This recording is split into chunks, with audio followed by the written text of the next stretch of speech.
Dude, I am nervous for this call. I don't usually get nervous, but I'm nervous. Isn't that crazy?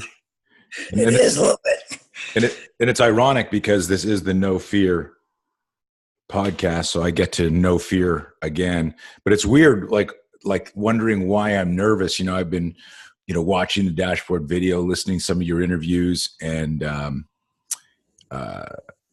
I reached out to you last year because I was in Vegas and a bunch of cops came up to me and mentioned this stuff. And of course, years ago, a bunch of you guys, when I was teaching a lot in Wisconsin, it hit close to home and watching the video, but it couldn't have hit closer to home to you because you were on point that day. Right. For people who don't know your story, because my podcast goes out to a completely diverse demographic, and of course we have a lot of first responders and law enforcement, and but for people who don't know, and I know you've talked about this a gazillion times, but that's what you do, right? Tell everybody the Reader's Digest version of that minute of your life that day. Sure. So on August 5th, 2012, it's 10:25 in the morning, and we get a call that at the Sikh temple, there was a fight. So we're heading there, and then it gets upgraded to possible shots. And basically by the time I get there, it's shooter. So I drive in. There's only one way in, one way out. I surveyed a parking lot real quick, and I could see it looked like one guy was down. So I pulled up by him. Unfortunately for me, my long gun rack was malfunctioning, so I didn't have access to my long gun. I jump out of the car, get my gun out, and I look off to my right at the entrance to the temple. And when I first got there, it was quiet. There was no shooting. There was no noise. There was nothing. So I look at the guy who's down. It's obvious he's dead. And I see a guy come out of the front of the temple and start running basically away from me to the south part of the parking lot. So I raise my gun up, tell him to stop. And this is the one that kills me, but literally and figuratively almost. It's at 40 yards. He's running away from me. The gun comes up in his right hand, so he's basically shooting behind himself while running, shooting at me, who's moving as well. And his first shot hits me right in the face. Bullet goes down my throat, bounces off my spine. That's right behind my carotid artery now. So it felt like a good punch. Is probably the best I could describe it. And, it's funny, I've followed you for a long, long time, and it's the epitome of the oh shit moment. And when that happens, you're discombobulated for a fraction of a second, and my thought was, well, shit, I'm in a gunfight. And my next thought was, all right, let's turn to and start looking. And I get behind a car for cover, and I'm looking for him, and I don't see him. And I'm there for, it amounts to 10 seconds. And in this 10 seconds, I check myself quick. I feel all right. And I'm looking for him. I don't see him. So I step in front of the car, raise my gun up. And what had happened was he had run away. And on our exchange, because we both shot initially at the same time, I missed. He hit me in the face. And where I expected him to go was where he was running, but he actually doubles back. So when I come out from behind the car, all I'm thinking is, get off the X, don't stay in the same spot. I raise up. He's basically at, if I'm looking at 12, he's at 5 o'clock. Gun out of my hand, I lose the entire top half of my thumb. And I always tell this because I think it's important. All I could think of at that moment was I watched my thumb explode, and I think, shit, that's going to leave a mark. And it was right. So he just keeps shooting. And so I'm in between. It's me, him, and then my squad. So there's a truck there. I get under the truck, try and get cover for a second. He continues to shoot. And then all of a sudden the shooting stops. This is my time. I'm going to get back to the car. I'm either going to run him over. I'm going to yank that freaking long gun out, but something's good is going to happen for me. When I come out, that pause was actually him reloading. And then the shooting continues. And he hits me a total of 15 times, 3 in the vest and then 12 in me, before my backup came and they engaged in a gunfight.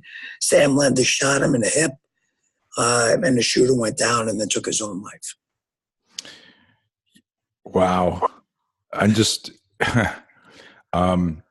it's amazing. You know, the podcast is an audio release, but for my listeners, we're on video so we can see each other. And it's amazing just to watch your face and watch your mind and see the body language as you go through that. And I'm visualizing because, I've spent most of my life training police officers, and my biggest thing has always been, how do you manage the fear in the moment in an ambush? And that was critical. And I had posted actually on our private forum for people who trained with us. I said, hey, I'm talking to Brian Murphy tomorrow. Does anyone have any questions? And I'll get to some of them after. But that was one of the big ones, is the whole mindset piece. At any point during this,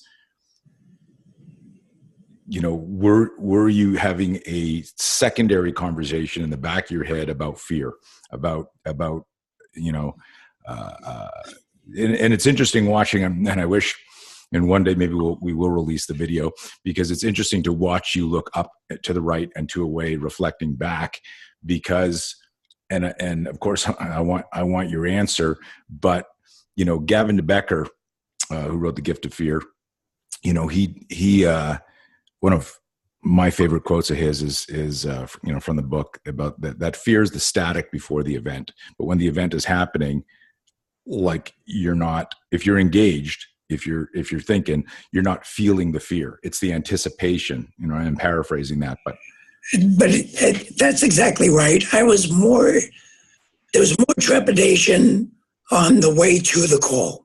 Nice. And once the event happened, where both guns are up and we're shooting, I think for me the biggest accomplishment was going from oh shit to, all right, let's think this through, let's find a plan, let's follow through with all of it. The only point that I was, and it wasn't even fear, it was more like a concern, was the last shot. So he's shooting me, and you can see it goes through. I got 3 right here, and I'm watching. You're watching yourself get shot, and all I could think of is I have to get to the car. I got to remain focused. I was trying to breathe, and just focus on that. And the last shot goes through the upper part of my vest, out the back, and into the back of my skull. And that was the hardest I've ever been hit in my life. My head just explodes, and I pancake. As soon as that hits me in the back of the head, boom, I go down. And that was the only moment that I was fearful for my safety. I really thought, shit, I'm in a little bit of trouble here. And that was the last shot? Yeah, that was the last shot. He got on me, and then my backup came, and he left, and Sam shot him, and then he killed himself. But that was the one that I was concerned about. But it was funny, because once that happened and I pancaked and my vision cleared, and I was able to, almost like a cartoon where you go, blah, blah, blah, I right. kind of did. Then I realized I can't see my guys, and if I can't see them, they can't see me. So I crawled out. So, and if you look on one of the videos, you can see them asking, where's Murphy? And they're like, I don't know where he is, because I was still in between cars at this point.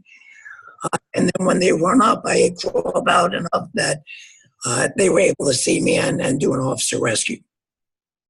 Amazing, and it's funny, and of course, some of your interviews involve a lot of your amazing humor, which we'll get to, because you had planned a trip with your wife and some thoughts. But you said something about your breathing, and you said something about it was the last shot was the one that really hurt you. And what I wanted to jump in, but I didn't want to interrupt you, was like you'd been shot 14 times already, and at that point you were like, this motherfucker, right? But it was the 15th shot, and you still shook that off. And one of the things, I talked to so many different people in the show, and from like my buddy Brian McKenzie, who's doing all this research on breathing, and to specialists on fear, just to regular people. We'll have business people on, and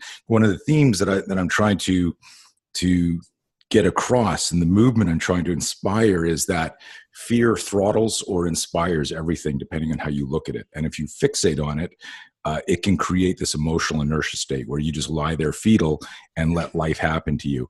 And somehow, Brian, during all this, you're going, yeah, the first 14 shots kind of sucked, but I was still like lucid and tactical. And then the last one hit me in the back of the head, and that one really sucked. But then I realized you were so lucid during all of this. And I think,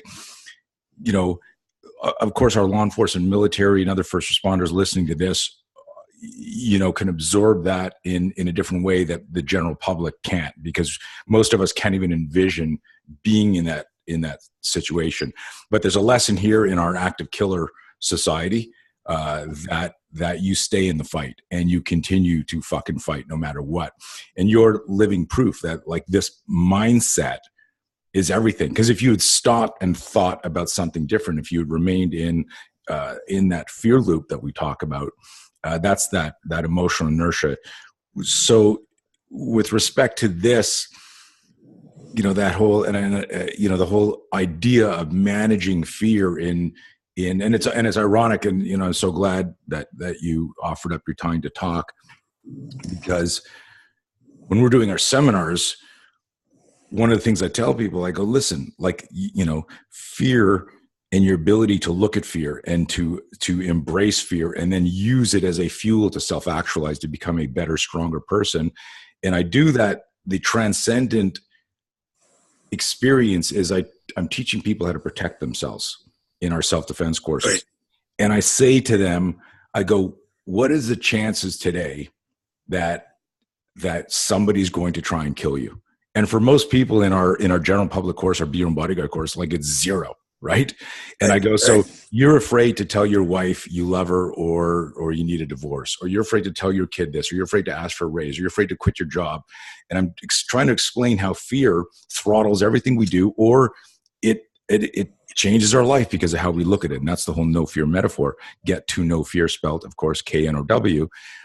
And one of the things I say to people is, what are the chances that you say to your boss, hey, I want a raise, and he's going to pull out a gun and try and kill you? And then you're going to have to like negotiate through that.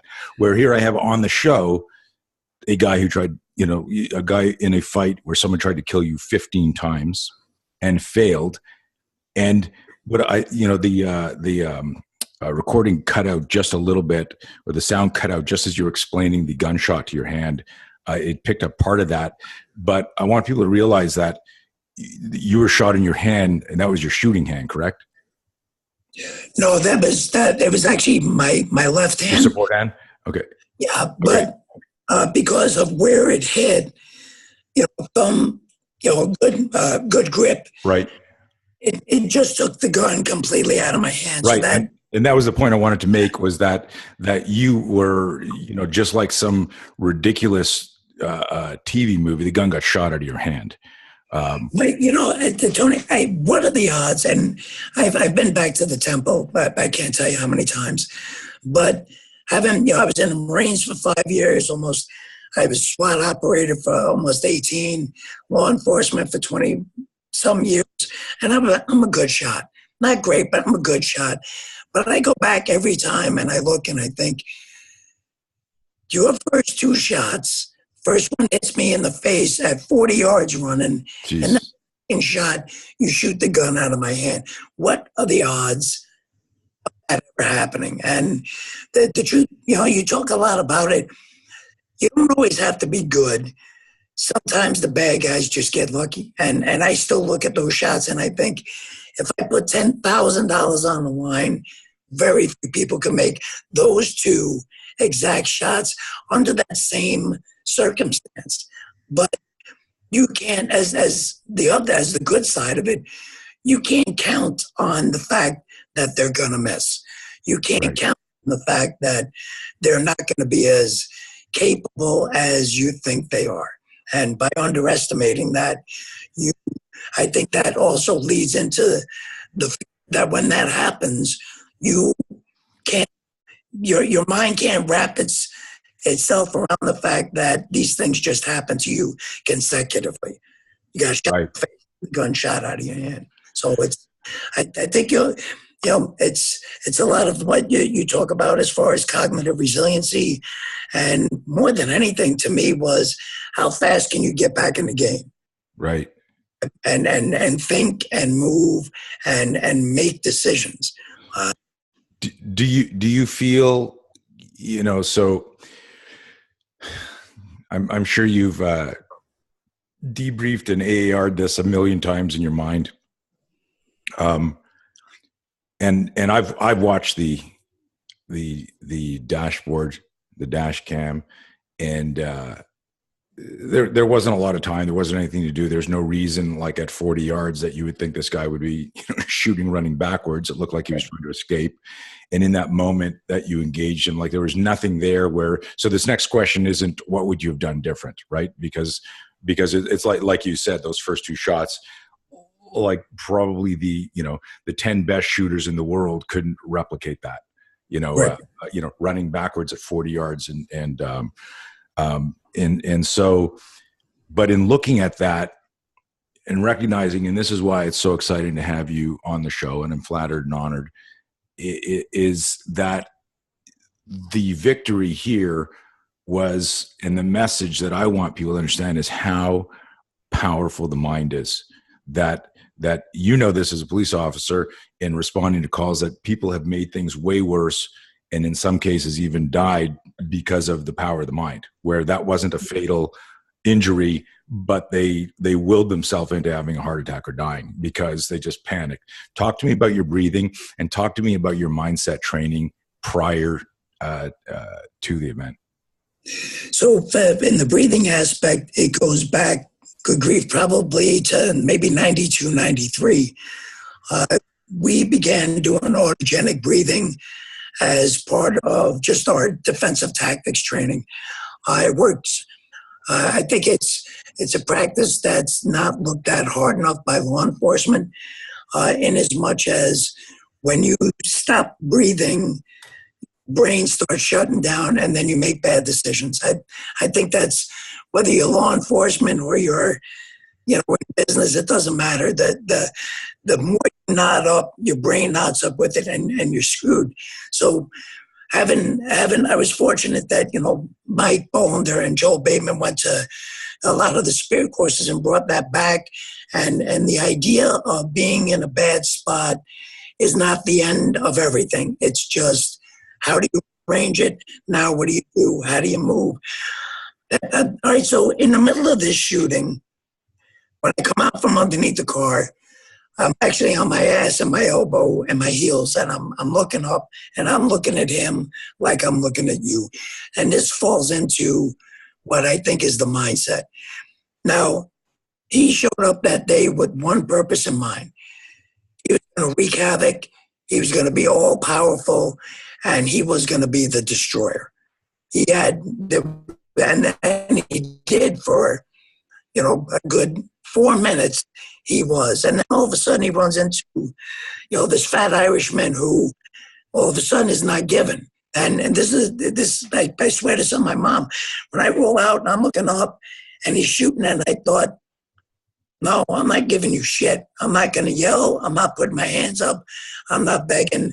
And I remember the first time I explained this to my wife, she asked me, well, he had to have seen you didn't have a gun in your hands, right? And I go, well, yeah, I'm crawling backwards.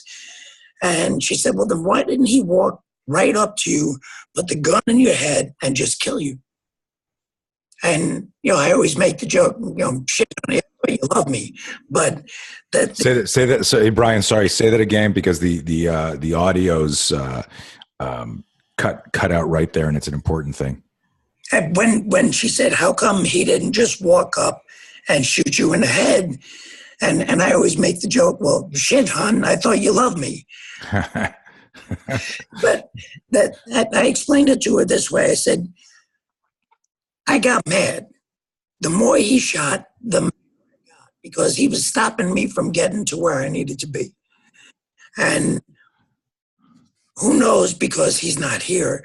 But I do believe that he never came forward and closed the distance because he didn't get the reaction he wanted. Right. He didn't fear, he didn't get yelling, there was no begging. I don't have a single defensive wound on me. And all I can think of is, if I can get you close enough, I'm going to hook your leg. And if I can get you on the ground with me, nice, I'm going to be the only one getting up. Now, who the hell knows? Maybe it's all in my head, but he never did come close. And he stayed that distance away. How far about? About 8 feet. Okay. So around my body, there was 26 shell casings. So he's shooting it. And I think you and I look at it the same way. If it was me and I had the bad guy, I would just end this as quick as possible. I get right on top. And it didn't happen. And I think part of what helped me was just mindset that I'm not giving in, I'm not stopping. And if I can get a hold of you, I'm already thinking ahead. If I can get you to step forward with that left foot, I'm going to hook your ankle, and I'm going to take you down. And now maybe it's a different story. And he never did come closer, so who knows really how that would have went.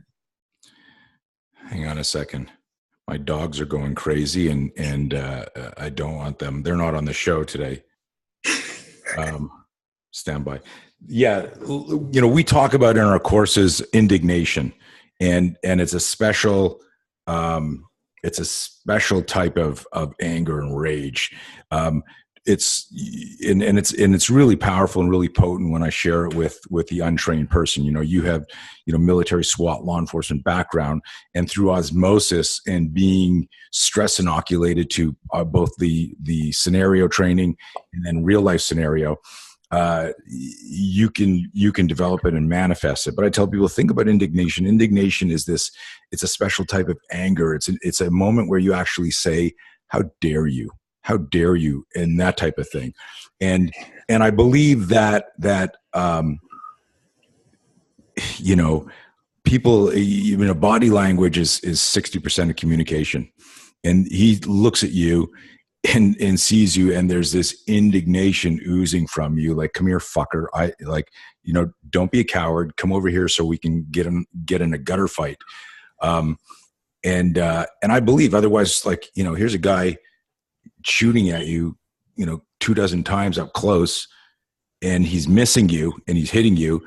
But what was that force field? It wasn't some magical shit.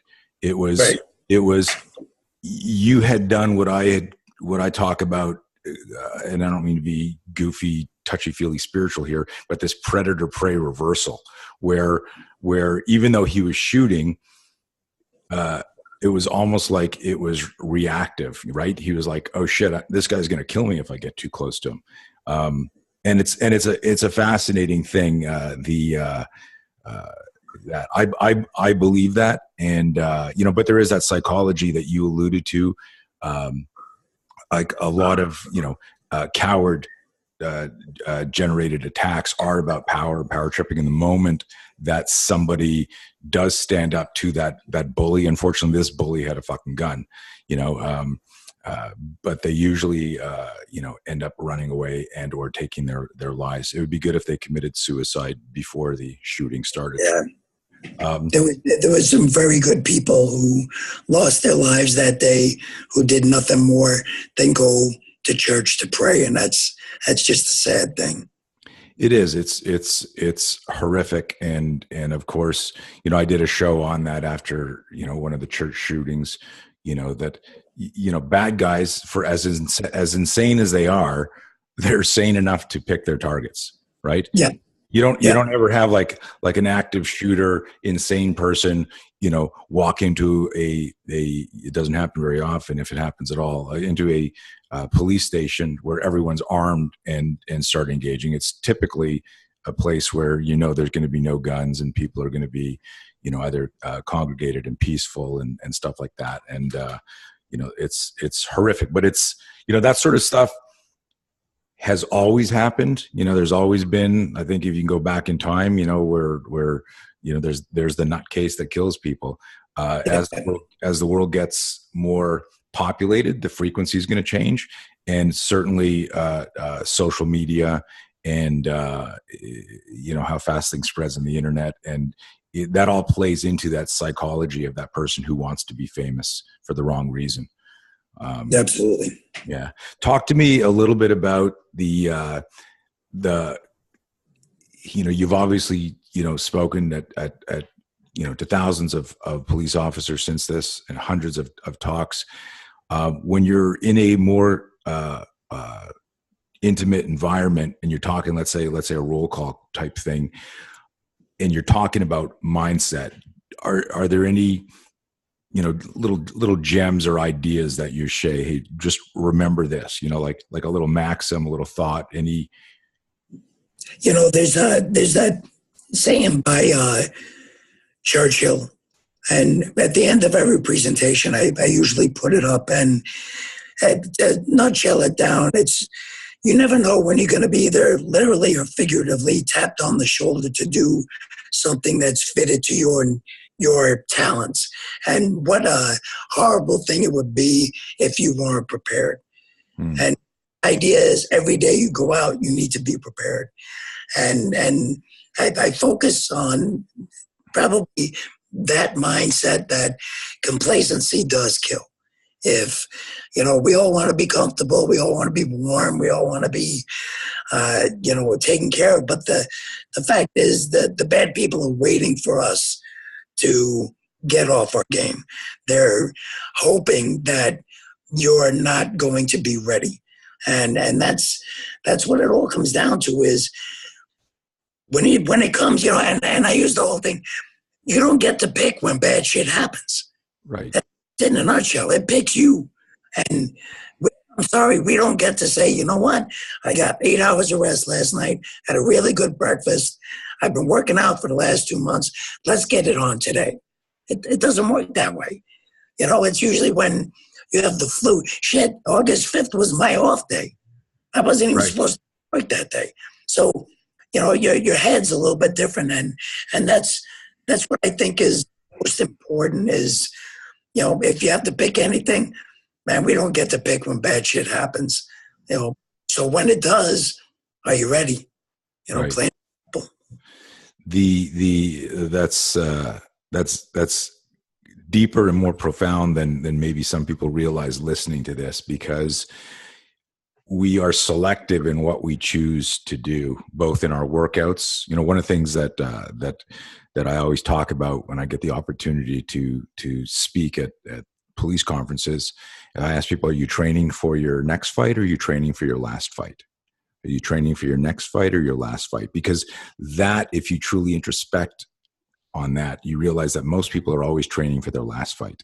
They don't realize the unconscious influence. If you lose your last fight, when you're in the gym, when you're recovering, you're thinking about that fucker that dropped you, and you're visualizing what you might have done differently. But what you're actually doing is just, rehearsing and reviewing training for that last fight. And then sometimes if you win that big fight and you become a minor celebrity in your little clique or in your head or in the news, you're always talking about that last fight, even if you won it. And so you're thinking about, like, those are the skills and drills I need, not recognizing that the way you become more resilient physically, emotionally, psychologically is by honestly, it's a self-awareness thing, evaluating where you're weak, right? And so I dig that, and I appreciate the simplicity and the honesty of that. Not picking where not being able to pick when you're ready for an ambush is ridiculous, and that's the reason why. And I get that question sometimes. Someone will message in, they go, hey, what's a good, how do I practice countering an ambush? And I go, you can't. That's why it's called an ambush, right? And this is something that will segue into my next thought / question for you. Is we're always telling people that you can't match the adrenaline dump of the bad guy in a sudden attack. Your brain, as the good Samaritan, even if you're a cop, even if you're military, is you're catching up to something that's already on chapter 2 or 3, and you're threat discriminating and processing all of this. And a good friend of mine, Robert Martin, he's a retired LAPD. I met him through Gavin DeBecker's company. I was doing a drill one day at a course, and I was talking about how the hand is faster. The hand is faster than the eye, and he pulls me aside and whispers in my ear. He goes, it's actually the hand is it's the hand is faster than the brain. And I went, what? He goes, it's not the hand is quicker than the eye. That expression, right? He said it's quicker than the brain, and it tied into a lot of the brain-based, neuroscience stuff that I'm always, trying to tweak to better prepare people. Is that between stimulus and response is gap time. Gap time is when your brain figures it out. So, had this guy just gotten out of his car where he was visualizing what he was going to do, he hasn't started his ambush. He hasn't started shooting. So he's got all of this fear and trepidation, what he's doing as he works himself up, right?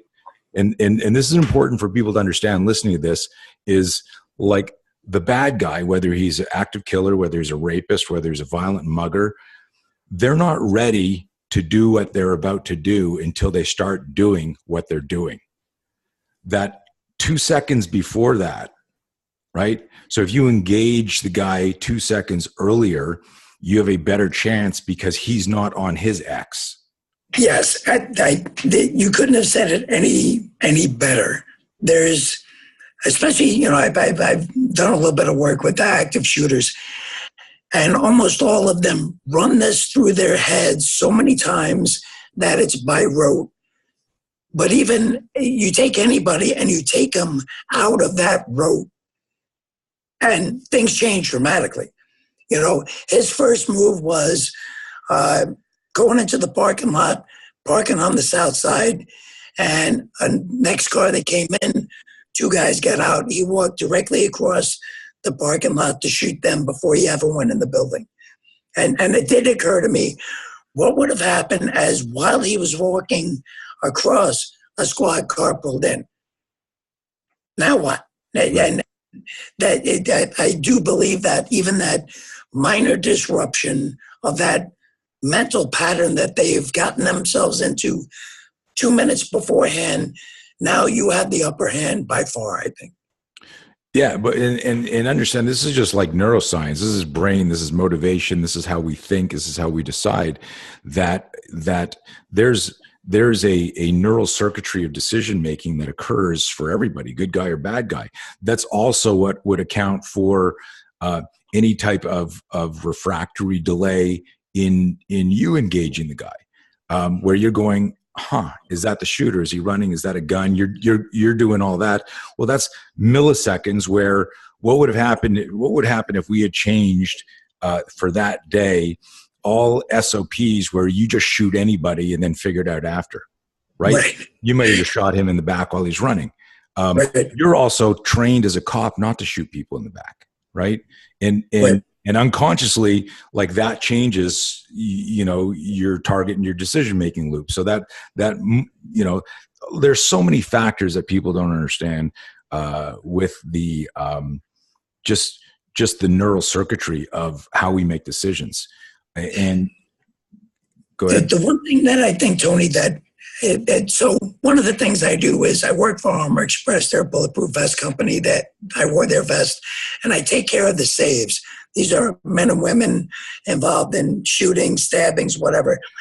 And the one thing that I think the general populace don't really understand is speed. Every person that I've talked to, down to the car accident, never realized how fast it happens. Mm-hmm. There's a guy in Michigan I talked to, and he said, I went to arrest this guy. I've done it 100 times. Reached out for him, and the guy said, don't fucking touch me. He said, I took a walk in. He said, that guy shot me 3 times before my brain ever even registered he had a gun in his hand.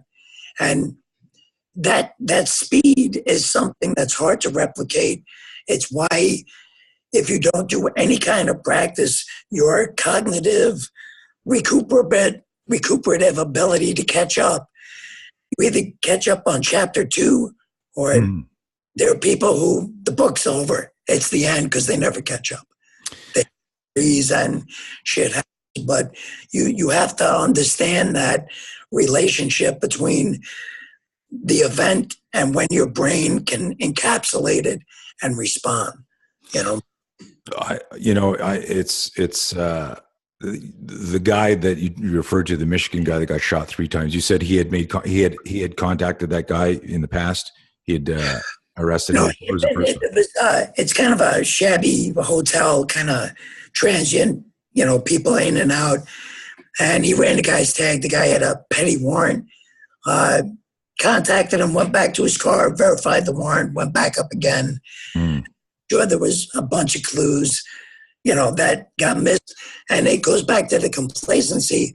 I've done this 100 times in the past. Nothing's ever happened. It's not going to happen. Have you had a chance to read my article, Presumed Compliance? Yes. Yep. Okay.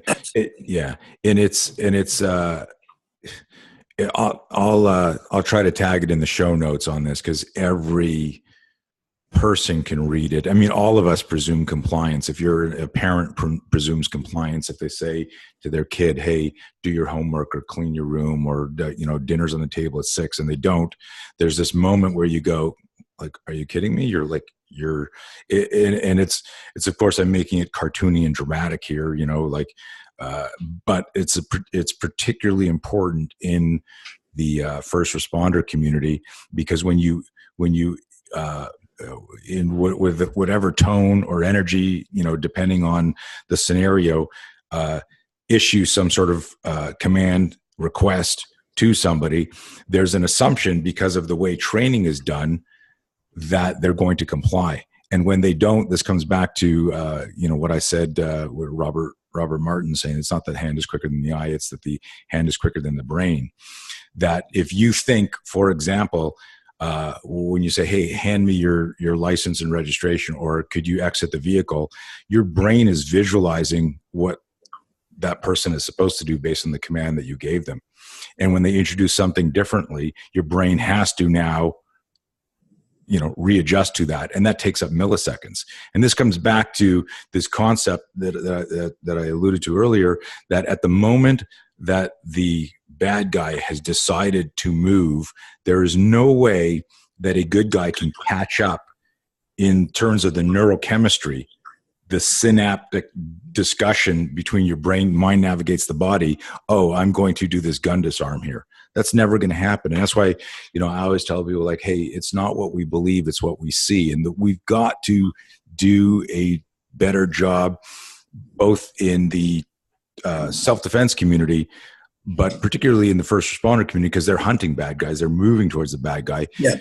In teaching people how to pick up on those pre-contact cues, but more importantly, how to keep their brain tracking in real time, as opposed to going back and assessing. And bad guys have it way easier, right? They don't have a use of force continuum to juggle. They don't have, even unconsciously, they're not thinking about, the repercussions of their decisions. They're just moving. And that asocial behavior is fucking dangerous to all of us, cops and citizens. That was a little Absolutely. rant. I'm gonna take a breath there. Talk to me a little bit about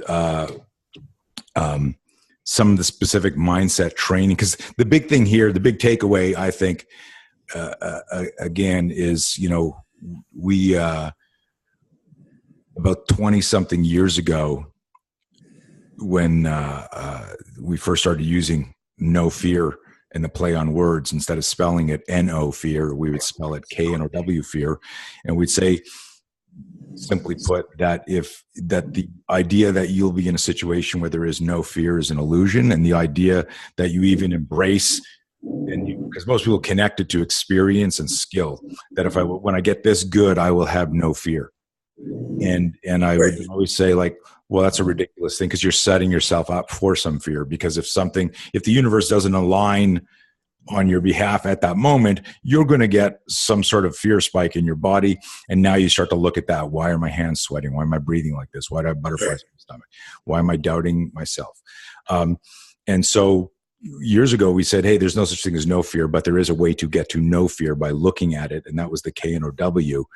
And to get to no fear is this kind of like this play on words of that. When I'm in training, if I look at a capability gap, if I look at an issue where I go, I don't know what that word means, or I don't know what I'd do if I was on the ground here, or multiple assailants, or how to run a business. So I look at whatever it is that creates that doubt in you. That is the beacon for what you need to study. And this comes back to you saying, hey, like, you need to be prepared when you get tapped on the shoulder. What's the Achilles heel there? You don't want to have that. You want to be as trained in every facet for of that confrontation management, regardless of the scenario. So the question, that was a little preamble setting it up, is, you've had military training, law enforcement training, SWAT training, defensive tactics training. What were some of the most important like mindset pieces from all those different services and experiences that you can share? And what I mean is, like, was there something when you were in the Marines that like 2 or 3 people said this and that always stuck with you? Like, what shaped you? Because I'm sure I know there's people sitting here going, if I were like on the ground being shot up to 15 times, I'd probably have a hard time being positive, going, come a little closer. Like, that's fucking amazing that you were able to do that. So something shaped that. But I'll be honest, part of it was simply, when I was growing up, I grew up in Brooklyn, and I'm a little bit older than you, so 60s and 70s, and we fought a lot. I mean, we just did. And I was the smallest guy. I had a big mouth, and I wasn't fast. Like the trifecta of getting your ass kicked every day. Right. So by going through that, and it was funny, in my neighborhood, it'd be like the older guys would give you a Charlie horse, right? Punch you in the side of the thigh. But if you cried, they do it more, and they tell you that. Right. So you actually learn to suck it up quicker. Like, okay, if I could take 2 more, this will stop, and then I'll be able to move on, or there's somebody else coming and I'll run away. So it kind of started that early. And then that I was very fortunate. Like, when I got in the Marines, my first CO was Major Miller, and he's a huge sports guy. And I played football for the battalion. I played baseball for the battalion. But he was a guy, I worked in the brig. So even in the service, you have people who are not good people. Mm. And I remember talking to him. We were working in segregation. And all he said to me was, don't you ever turn your back on anybody in here, good or bad. And I thought, this is the guy, and he lived what he did. He worked his way up from enlisted all the way up.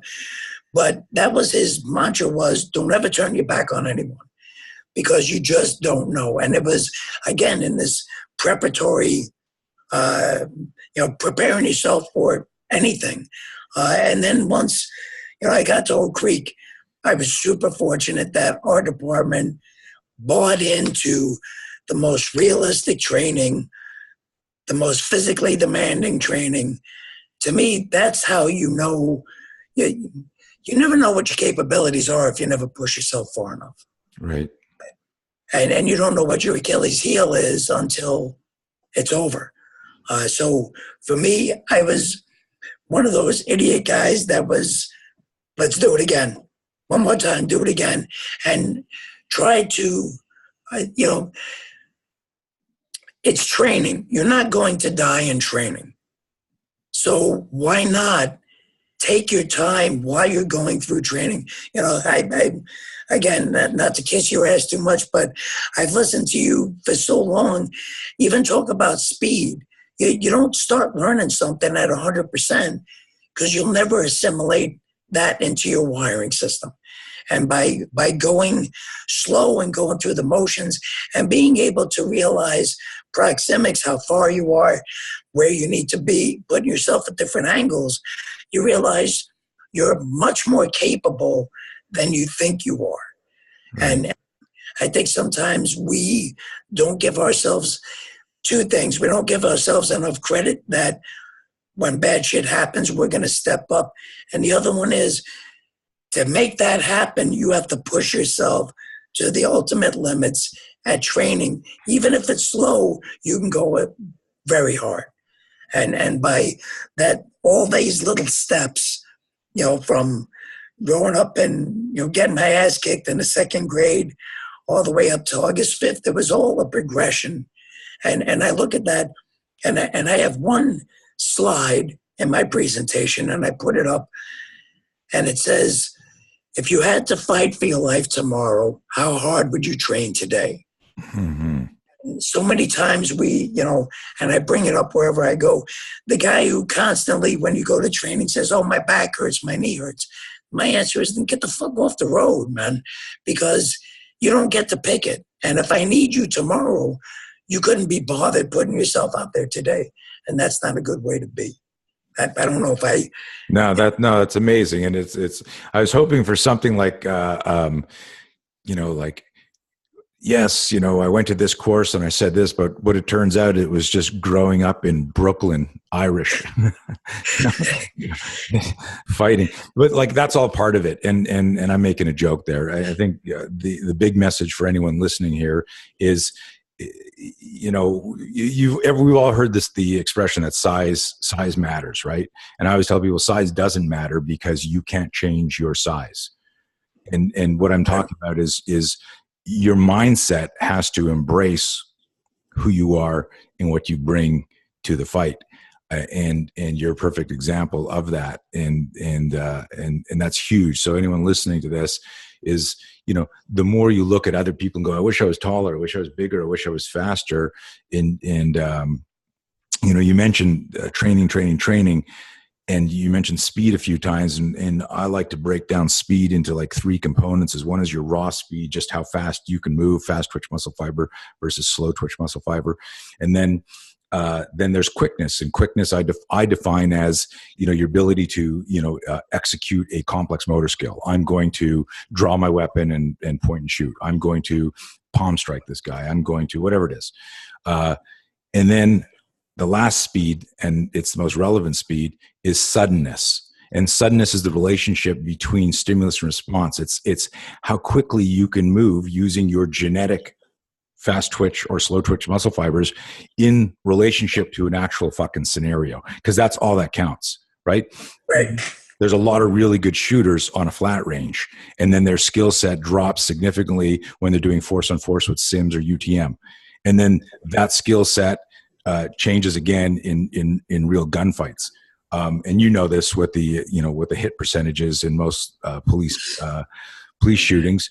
And it shouldn't be where the bad guys are shooting more effectively than the good guys. And a lot of that comes back to what you said is with Oak Creek. and there's a bunch of other police departments around the world, but not enough, where the training is what I call 3 R's: realistic, relevant, and rigorous. Yeah. Realistic, relevant, and rigorous. And when we design our force on force training, we tell people, listen, you're going to go slow, you're going to go medium, you're going to go fast. You're going to use a term that I've borrowed from the CrossFit community: MCI, mechanics, consistency, and intensity. Understand proper mechanics. Do it. Know how to practice and train so you're consistent, and then you need to push the envelope with intensity. And that's where we created, when we did our ballistic microfights and the force on force stuff, where we would look at that sudden ambush, and we would spend most of our time working on the ambush. So instead of doing, 1 10-minute scenario, we would do 10 1-minute scenarios, right? So that, and you know what I'm talking about, because, Joel brought back the training and you guys did a lot of that force on force stuff. Let me ask you a couple of questions. I try to keep these around 45 to 60 minutes out of respect for your time, but also, long podcasts sometimes don't get listened to, and there's so much important content here. What is there a question that, and this is kind of a weird question, but is there a question that you've never been asked about this that you wish somebody had asked you? Oh man, I off the top of my head, I can't think of anything other than, somebody asked me, why you? I was going to guess that. And I said, it's a funny thing. Whether you're religious or you're not, it's about a personal thing. And for me, I was fortunate in as much as 2 of the people who were working that day came to me after the fact and said, I was glad it was you. And I said, what do you mean? They said, if it was me, I wouldn't have been able to get through it. So I think one of the reasons why it was me is I had prepared myself as best I could. And I had as good a shot as anybody else as getting through it. So I think that's the why me. There are times after the fact that, when you're recouping and, life sucks because you have a trachea tube in and you have a feeding tube in, and then you're like, why me, in a bad way? Right. But I almost take pride in the fact that I was able to get through this. I don't know if everybody would, but I know I did. And I was happy with how it came out. Yeah, that's heavy, and it brings for me as the guy that's always shaking people, grabbing them by the shoulder and going, no, you're a human weapon, you can fight, right? And when, like, to me, the gift of this, and this is like a beautiful segue to a natural conclusion, because one of my notes that I made here was that your story and the whole mindset piece is saving cops' lives. And when you get out there, someone can listen to the whole thing and be in awe and amazed. And a lot of people won't put up their hands. Like, you had a couple of cops, like you said, come up to you and go, I'm glad it was you. And you're going, okay, should I hit him now? Explain that to me. You're like, and the guy says, because I don't think that I could have gone through that. Like, that's a huge mentoring moment, right? And that's what you're doing. You're mentoring future generations, Ryan. Because even if it's through osmosis, where somebody hears your voice in their fight or has a flashback to, there's like Brian, like on his elbows, scooting backwards, like indignation, going, come here, you little fucker. Like, that is powerful. And it's, I think what's profound here is it wasn't like technique or style. It wasn't like, oh, I saw Salise or Weaver. It wasn't ammo. It wasn't gun. It was all fucking mindset that got you through that. And that, I believe, is your the serendipity of all of this, and you surviving this and getting on the road and sharing the story, is hopefully inspiring people to recognize how powerful managing fear is, and staying in the fight, regardless of the fight. But I was going to ask you, what was your biggest takeaway from the whole thing? But I think you kind of answered that. But if you want to share anything, like, and I'd never even got to all of my coaches' questions, because I got a whole team that but it doesn't. It was all like cop-esque, that sort of thing. But is there anything? Is there anything that you'd want to share? There's going to be a young police officer listening. There's going to be, an older cop who's going, I got 1 year till retirement, but he's still got to do that call, right? And that's that presumed compliance thing. What are you sharing if it's like a little roll call talk from Brian Murphy?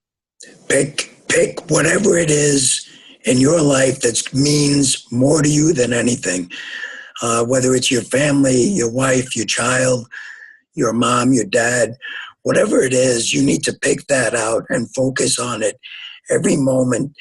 As think about it. If you're driving in the car and the call comes in, shots fired, it's focus on, put the picture somewhere, it's either in your head or physical, that you remember, this is why I will go home at the end of the night. This is why no one is going to get the better of me. And this is why I'm going to be on my game. Is I am needed, I am important, and I am going to focus on getting the job done. I think that's probably the most important thing. If it wasn't for my wife and family, in the middle of the shooting, I could see Ann's face. And I thought, I'm not going out on a fucking parking lot. And you turn to when you get it done. But as a reminder, as a refocus, as an energy that you will bring to every fight, is this is why I'm doing what I do. Amazing. Brian Murphy, total honor and pleasure to have you. Thank you for making the time to come on my little humble show. Just trying to, again, it's having guests like you that spread this message, and I know that the first responders who listen to our stuff are going to get a ton out of this. People who aren't in law enforcement, military, firefighters, paramedics, there's still so much value and message to this. You just change the scenario, but the mindset is the same. It's like, why do you get up to work? Why are you going to go through, this struggle? How are you going to handle this adversity? So, dude, a bunch of my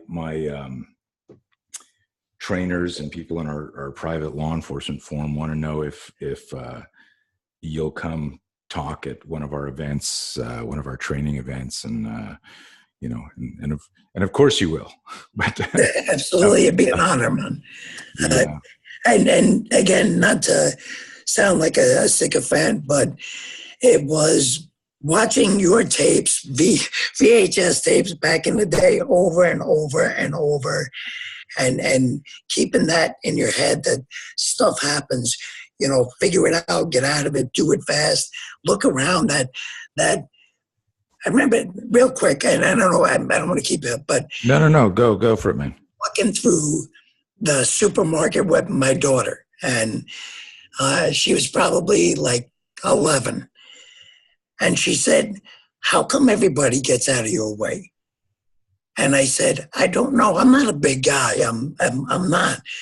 I said, "But everybody that I pass, I look them in the face." And she goes, "I've watched guys who all, they have their arms out like swaggering, and then when they see you, they just kind of pull their arms in." And I said, "It's because some of them know that I know what they're up to. I'm thinking ahead. Who is this guy? What's he about? If he does this, what am I going to do?" It's not paranoia. It's being aware. And she kept that through her head. And my daughter's tiny. And when she moved to New York, she said, I always remember you talking about watching people. And even when you're not doing anything, look around you, see where doors are, see where exits are, see, and I appreciate everything you've done, not only for myself, but the law enforcement community, military community. It's because guys like you are still out there pounding it that you're saving lives, and there's nothing greater in the world than that. I appreciate very much what you do. Thank you, brother. Brian, we're gonna wrap right now, and I'll call you back offline and talk a little bit about getting you out to talk to some of our cops. Okay, sounds perfect. Again, it's an honor to be here. Thank you, Tony. Be safe. It was an honor to have you on the show. All right, you take care. Take care. Bye.